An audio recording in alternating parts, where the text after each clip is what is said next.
Bienvenue dans notre émission La puissance de la grâce. Le titre de la méditation est Un aperçu du royaume des cieux. 6 jours après, Jésus prit avec lui Pierre, Jacques et Jean, son frère, et il les conduisit à l'écart sur une haute montagne. Il fut transfiguré devant eux. Son visage resplendit comme le soleil, et ses vêtements devinrent blancs comme la lumière. Matthieu 17, versets 1 et 2. Le soir approche lorsque Jésus appelle à lui 3 de ses disciples, Pierre, Jacques et Jean. Il les conduit à travers champs par un sentier escarpé sur le versant solitaire d'une montagne.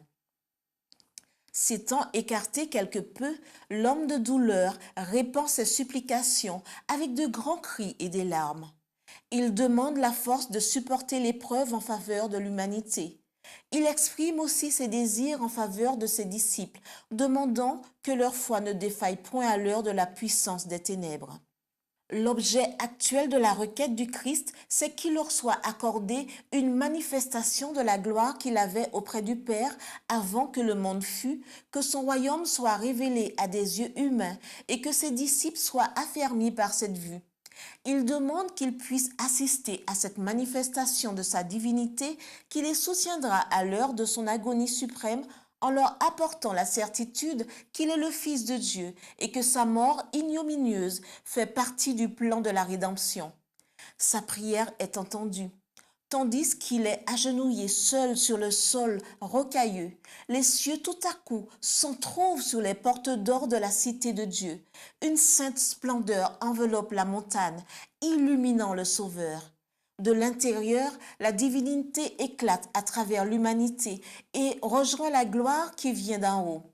Le Christ prosterné se dresse soudain dans une majesté divine. L'agonie de son âme a cessé.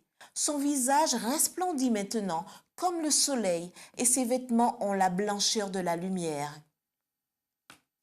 Les disciples sont réveillés et contemplent la gloire inondant la montagne.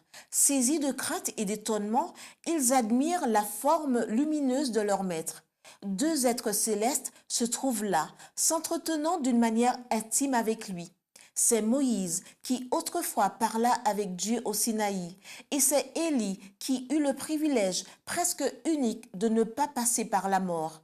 Le futur royaume de gloire fut montré en miniature sur la montagne.